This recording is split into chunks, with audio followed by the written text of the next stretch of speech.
The Holy Gospel of our Lord Jesus Christ according to John. Glory to you, Lord Christ. Pilate entered the headquarters again, summoned Jesus, and asked him, "Are you the king of the Jews?" Jesus answered, "Do you ask this on your own, or did others tell you about me?" Pilate replied, "I am not a Jew, am I? Your own nation and the chief priests have handed you over to me. What have you done?" Jesus answered, "My kingdom is not from this world. If my kingdom were from this world, my followers would be fighting to keep me from being handed over to the Jews. But as it is, my kingdom is not from here." Pilate asked him, "So you are a king?" Jesus answered, "You say that I am a king. For this I was born, and for this I came into the world, to testify to the truth. Everyone who belongs to the truth listens to my voice." The Gospel of the Lord. Praise to you, Lord Christ. Please be seated.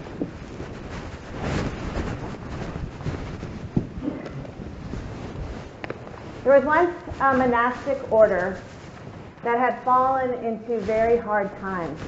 It had been a thriving order when it first came about in the Middle Ages, but as the centuries passed, and during the years of post-Reformation in the 17th and 18th centuries, as kings and kingdoms vied for which Christian tradition was the right one, which they also actually were vying for their own throne and power, they had decimated the monasteries. They had gone in and stolen all of their things. They had killed many, many brothers. And now it was the 19th century. And with the rise of secularism, fewer and fewer people found what the religious community had to offer was relevant to their lives. So fewer and fewer people came.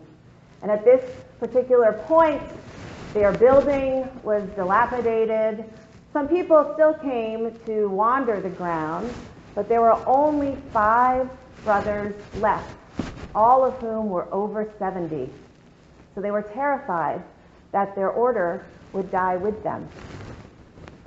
And their abbot, the one who was in charge, he of course carried the brunt of the anxiety for everybody, and he said, "I know what I'll do. I'll go into the forest and I'll talk with the hermits." There was a hermitage deep in the forest, and the abbot said, "I will go and talk to him, and I am sure this man will have some wisdom, some sage advice for how I and my fellow brothers can save our monastery." So off he went. And the hermit was thrilled to see him. He's a hermit, doesn't get out much. It's nice to have some company. And so they spent a lovely afternoon together. They reminisced about old times. They read scripture together. They prayed. They sang songs. They really enjoyed one another's company. And finally the abbot said, "Oh my gosh, I'd forgotten why I even came, but it's really, really important. Our monastery is dying. Surely there is something you can tell me to help save the monastery."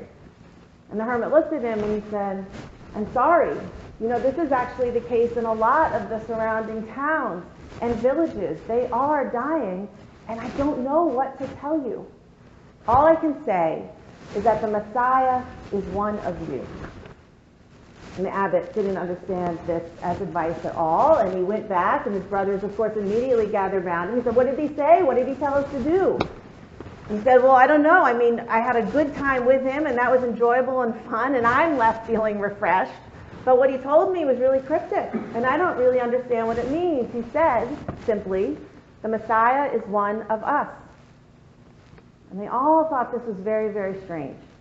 And as they went about their day, they were going over these words in their heads, and some of them thought, well, maybe it's the abbot. The abbot has been a faithful leader of us little band of brothers. Maybe he is the one who is going to save us. Maybe we should be paying more attention to him. And then they thought, I don't know, maybe it's Brother Daniel. Brother Daniel prays really faithfully, and whenever you're in his presence, the light emanates from him, so maybe we should be paying more attention to him. It couldn't be Brother Philip, they thought. Philip was kind of a curmudgeon. Although, if you yourself were in a curmudgeonly mood, you could go hang out with Brother Philip and he would say something sarcastic, and then all of a sudden you'd feel a little bit better about yourself. So maybe they should spend more time with Brother Philip. And it couldn't be Brother Daniel, because Daniel, he was really quiet. We never even really knew he was there. But when something broke at the monastery, somehow Daniel magically appeared, and Daniel was always capable of fixing it. Maybe Daniel and his usefulness was who they should pay attention to. And so this is how the monks started living out their days, wondering which one of them was the Messiah, and each and every one of them thinking, I know it's not me, because I am just a person. I am certainly not a Messiah. And yet, because they were curious as to who the Messiah was, they started treating the other four as if they were. In their words, in their actions. With a generosity of spirit, they showed one another when mistakes were made. If one of the brothers fell asleep during the noonday office, they would just let him nap. And this aura of compassion and love started permeating the monastery. And these people who had been coming to enjoy the grounds and picnic on the lawns and even sometimes sit in that dilapidated chapel, they couldn't put their finger on it, but there was a feeling in that space that spoke to them. And they found that they craved it. And so they'd come back. And they even found that they would bring friends or even family to experience this community of love, and they didn't even know how to point it out, but yet it was there. And as the months and the years went by, young men even began to speak to these brothers because they were so attracted to seeing how they treated one another. And sure enough, they started joining the order. And lo and behold, simply because everybody treated one another as though they were the Messiah, the order is thriving to this day. The end. That's your sermon. I don't know the author of that story. No one does. One of those kinds of stories. And I hope it doesn't sound simplistic or trite. I think it is the essence of what Thy Kingdom Come is all about. Maybe on this side of the Thanksgiving holiday, you can appreciate either the joy or the challenge of what it means to be your best self and create a community of love. But it is a spiritual practice to call forth the Messiah that is in each and every one of us, and to actually believe the Messiah is in each and every faith that you meet. Now today is the last Sunday of the church year, known as last Sunday after the Feast of Pentecost, or Christ the King Sunday, or Reign of Christ Sunday. And so we hear this familiar conversation between Pilate and Jesus. We hear it every year on Good Friday. And Jesus is telling Pilate why he is standing before him, and it has nothing to do with getting the crown that is on King Herod's head. For this I was born, and for this I came into the world, to testify to the truth. Everyone who belongs to the truth listens to my voice. What we didn't hear this morning was Pilate's response. And Pilate asked him, "What is truth?" And Jesus doesn't reply to that mighty big question. And I think that's because Jesus, God, wants Pilate and wants all of us to wrestle with the answer to that question from our own experience. Just as Jesus says to his disciples earlier, "But who do you say that I am?" God knows that it isn't dogma or doctrines or creeds that let the world know what we believe Jesus has come into the world for. It is how we manifest that truth in our lives. I hear the answer to this question in all of our readings this morning. King David, at the end of his life, seems to come to a newfound wisdom and awareness of the truth that sets him free. That God has always been with him from shepherd boy to king, and that God is still with him in these final moments of his life and telling him it is okay to now let go. This everlasting covenant I have established through you and with you will continue for generations and generations to come. It's not all on your head. God's got it. Do you know the experience of that life-freeing truth when you can finally say, I've done my part in this, but now it's time for me to let go and trust that God's got it. I hear this truth in the revelation of St. John the Divine. This ever-flowing grace from the one who is and who was and who is to come. This reminder that God's home is among mortals.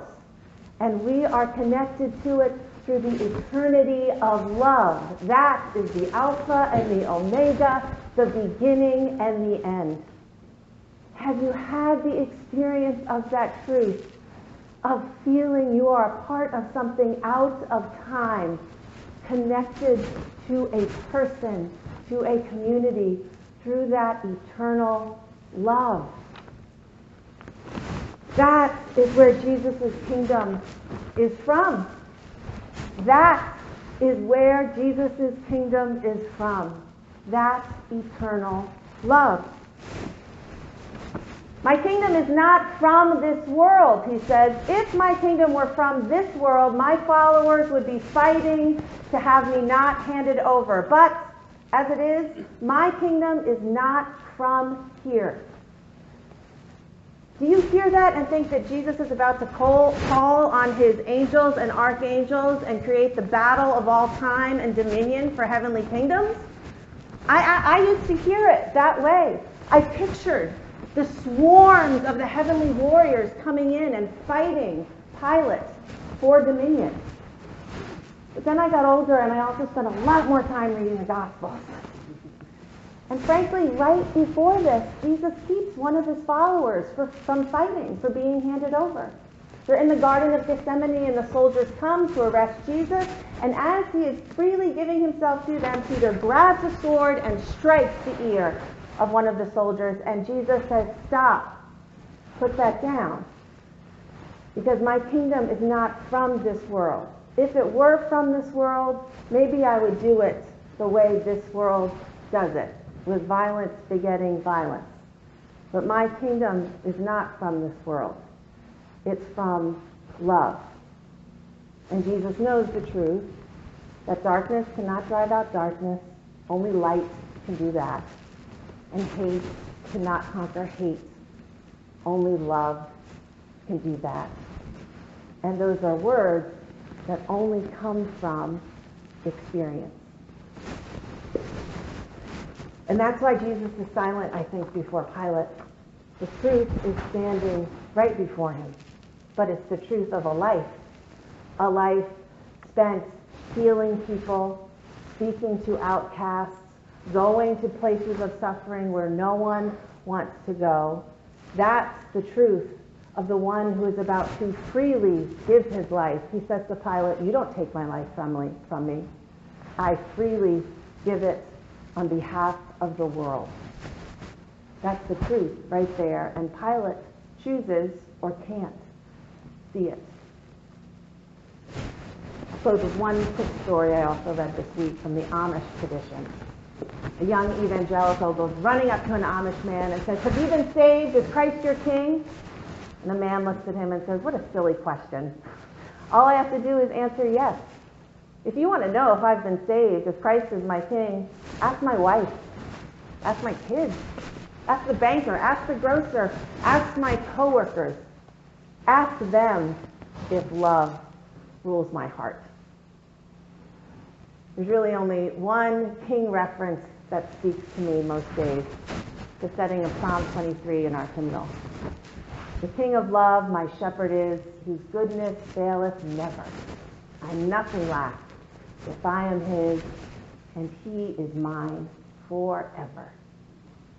May we spend a Christ the King Sunday manifesting thy kingdom come through the Messiah within us.